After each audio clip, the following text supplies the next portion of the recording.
चारों ओर फैला हुआ था। ट्रक हाईवे पूरा सुनसान था। चारों ओर ठंड से हाड़ कपा देने वाली ठंड चल रही थी। हाईवे के चारों ओर घना जंगल था। उसी हाईवे पर एक मर्सिडीज दौड़ रही थी। उसमें 3 लोग सवार थे, राहुल, निधि और उनकी 10 साल की बेटी तानिया। राहुल अपने दोस्त सैफ के घर ईद की पार्टी में शामिल होने के लिए गया था और पार्टी करके घर लौट रहा था। निधि ने मुस्कुराकर ड्राइव करते हुए राहुल से कहा, कुछ भी कहो राहुल, आज तो ईद की पार्टी में मजा आ गया। हाँ, मेरा दोस्त बहुत ही बिंदास और हंसी मजाक करने वाला व्यक्ति है। मैंने देखा उसके घर पर शहर की एक से एक बड़ी हस्ती थी, मगर फिर भी वो उन सबको इग्नोर करके हमें इम्पोर्टेंस दे रहा था। हाँ, देगा क्यों नहीं, आखिर मेरा दोस्त जो है। सच में राहुल, अमेरिका से इंडिया लौटकर बहुत अच्छा फील हो रहा है। वैसे तुम्हारा दोस्त सचिन अभी तक नहीं आया अमेरिका से? निधि की बात सुनकर राहुल चौंक कर बोला, ओह शिट यार, उसका फोन आया था कि वो इंडिया आ रहा है। उसने बोला था कि मुझे एयरपोर्ट पर पिक कर ले। निधि बहुत नाराज होगा वो। कोई बात नहीं, उससे बोल देना कि तुम्हें बिल्कुल याद नहीं रहा और फिर तुम्हें सैफ की इनवाइट की हुई ईद पार्टी में भी तो शामिल होना था। निधि ने इतना बोला ही था कि उसकी बेटी तानिया ने अपनी माँ की ओर देखकर कहा, मुझे भूख लगी है माँ, और प्यास भी। तानिया की बात पर निधि ने बुरा सा मुंह बनाकर उसकी ओर देखकर कहा, पार्टी में तो इतना खाया था तुमने, फिर भी भूख लगी है। निधि की बात पर तानिया ने मासूम सा चेहरा बनाकर कहा, कोई बात नहीं मम्मी, मुझे पानी ही पिला दीजिए। कितनी बार बोला है मुझे मम्मी मत बोला करो। पानी अभी नहीं है, आगे जाकर कोई शॉप पड़ेगी तो बोतल खरीद के दे दूंगी। निधि की बात पर राहुल ने मुस्कुराकर कहा, छोटी बच्ची है निधि, इतना नाराज होना सही नहीं है। राहुल ने इतना कहा ही था कि अचानक एक काली परछाई राहुल की कार के सामने आकर खड़ी हो गई। राहुल के पैर अचानक ब्रेक पर पड़ गए। गाड़ी तेज रफ्तार में थी। ब्रेक अचानक लगने से पलटते पलटते बाल बाल बची थी। राहुल के चेहरे पर भयानक ठंडी में भी पसीने की बूंद टपकने लगी। वो दोनों कार से बाहर निकल आए। निधि ने डरते हुए कहा, आखिर कौन था ये? ऐसा लगा जैसे कि कोई भयानक काली परछाई मेरे कार के सामने आकर खड़ी हो गई हो। वह दोनों काली रात के सन्नाटे में इधर उधर देखने लगे। तभी निधि को एक घने पेड़ के पास 2 चमकीली हुई आंखें दिखाई दी। उसकी आंखें बिल्कुल भेड़ियों की तरह लग रही थी। निधि ने चीखते हुए राहुल से कहा, राहुल देखो कौन है वो, जल्दी से गाड़ी में बैठो, मुझे बहुत डर लग रहा है। राहुल ने उस तरफ देखा तो उसके रोंगटे खड़े हो गए।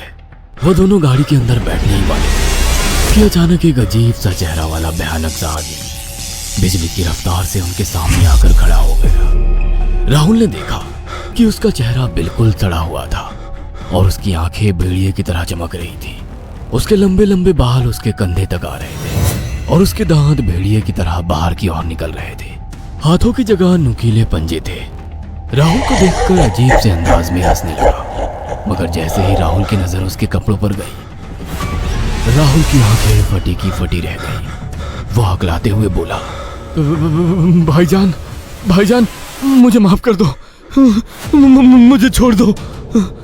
राहुल ने इतना कहा ही था कि अचानक उस अजीब से दिखने वाले भयानक आदमी ने अपने पंजों से राहुल की गर्दन कसकर पकड़ ली और एक ही सेकंड में उखाड़ कर जमीन पर फेंक दी। राहुल के धड़ से लाल रंग का खून का फुहारा फूट पड़ा।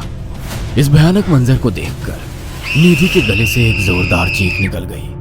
निधि इससे पहले भागती कि अचानक उस भयानक दिखने वाले आदमी ने निधि को पकड़ लिया और अपने नुकीले पंजे उसके पेट में गड़ा दिए और उसकी अतड़ियां बाहर निकाल दी। निधि की एक दिल दहला देने वाली चीख सन्नाटे को चीर गई। अचानक हवा का एक बवंडर उठा और वो भयानक सा दिखने वाला व्यक्ति देखते ही देखते बवंडर के साथ गायब हो गया। तानिया ने डरते डरते निधि के मोबाइल से पुलिस और सैफ को बुला लिया और कुछ ही देर में वहां चारों ओर पुलिस की गाड़ियां थी। पुलिस ने राहुल के दोनों दोस्त सैफ और सचिन को वहीं बुला लिया। इंस्पेक्टर अर्जुन ने दोनों से कहा, मैंने ऐसी हत्याएं अपने करियर में कभी पहले नहीं देखी। ये काम तो ना किसी जानवर का लगता है, ना ही किसी इंसान का। सचिन कपकपाती हुई आवाज में बोला, आप कहना क्या चाहते हैं? कुछ कह नहीं सकता। जिस किसी ने भी इन दोनों को मारा है उससे एक बात तो साबित होती है कि वो इन दोनों से हद से ज्यादा नफरत करता था। अब सारी सच्चाई तो ये बच्ची ही बता सकती है। इतना बोलकर इंस्पेक्टर अर्जुन तानिया के पास चला गया, जो बेहद डरी हुई थी। तानिया ने आंखों देखी सारी घटना इंस्पेक्टर अर्जुन को बता दी। तानिया की बात सुनकर इंस्पेक्टर अर्जुन कंफ्यूज चेहरा लेकर मोबाइल पर किसी से बात करने लगे। सचिन इंस्पेक्टर के पास आ गया और सैफ भी डरता हुआ इंस्पेक्टर अर्जुन के पास आकर बोला, क्या हुआ इंस्पेक्टर? तानिया ने क्या बताया? उसने जो बताया वो काबिल यकीन नहीं है। उसकी बात पर किसी भी तरह से यकीन नहीं किया जा सकता। फिर भी कुछ तो बताया इंस्पेक्टर। हाँ, उस बच्चे के मुताबिक एक भूत ने निधि और राहुल को बड़ी बेदर्दी से मारा है। इंस्पेक्टर की बात सुनकर दोनों बुरी तरह से चौंक गए। क्या मतलब है इस बात का? बच्ची बेहद डरी हुई है। हम आगे की तफ्तीश जारी रखेंगे। निधि और राहुल तो चले गए, अब तानिया को मैं रख लूंगा। नहीं, राहुल मेरा अच्छा दोस्त था। तानिया अब मेरे साथ रहेगी। देखिए, बच्ची के माँ बाप अब इस दुनिया में नहीं है और आप दोनों भी शादीशुदा है। मुझे नहीं लगता कि आप दोनों बच्ची की सही से देखभाल कर सकते हैं। मेरी कोई औलाद नहीं है। मैंने अपनी पत्नी को फोन कर दिया है, वो भी IPS ऑफिसर है। ये बच्ची आज से मेरे साथ रहेगी। उसका मासूम चेहरा मेरे दिल में उतर गया है। अब तुम दोनों जा सकते हो। पूछताछ के लिए मैं जब भी तुम्हें बुलाऊं तुम दोनों आ जाना। इंस्पेक्टर ने ये बात बोली ही थी कि अचानक वहां पर मौसम बदल गया। चारों ओर काली घटाएं छा गई और एक भयानक बवंडर उठा और देखते ही देखते सब पुलिस वालों के सामने वो भयानक चेहरे वाला आकार सबके सामने खड़ा हो गया। उसको देखकर सबके रोंगटे खड़े हो गए। देखते ही देखते उसने अपने भयानक पंजे सैफ की आंखों में डालकर उसकी आंखें निकाल ली। सैफ ने चीखते हुए वहीं दम तोड़ दिया। उस भयानक आदमी को देखकर सचिन उसके पैरों पर गिर गया। तुम तो भाईजान से कपड़े पहने हो। मैं समझ गया, तुम भाईजान हो। मुझे माफ कर दो भाईजान, मुझे यहाँ से जाने दो। मैंने कुछ नहीं किया था। वो भयानक चेहरे वाला गुर्राते हुए बोला, बता इन सबको कि ये सब इतनी भयानक मौत क्यों मरे। सचिन दौड़ता हुआ इंस्पेक्टर अर्जुन के पास गया और बोला, मैं जानता हूँ इसने इन तीनों को क्यों मारा। इसका नाम भाईजान था। जब ये जिंदा था ये किसी का भाई किसी की जान था। बहुत साल पहले ये हम सबका बहुत अच्छा गहरा दोस्त और बिजनेस पार्टनर था।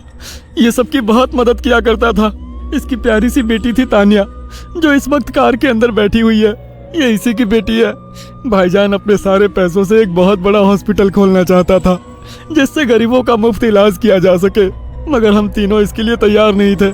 हमारी नीयत उसकी दौलत पर खराब थी और एक दिन हम सब धोखे से ईद के दिन भाईजान को यहाँ ले आए और इसे मारकर फेंक दिया।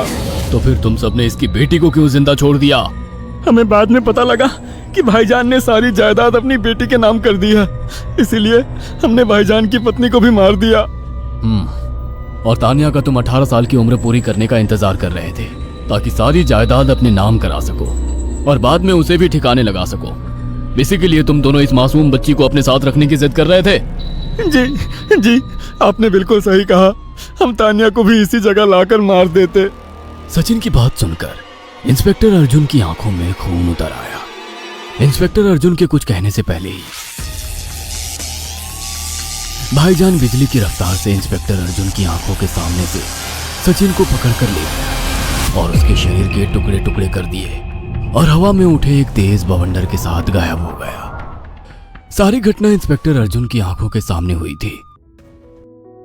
तानिया को इंस्पेक्टर अर्जुन और उसकी पत्नी ने अपनी बेटी की तरह पाला।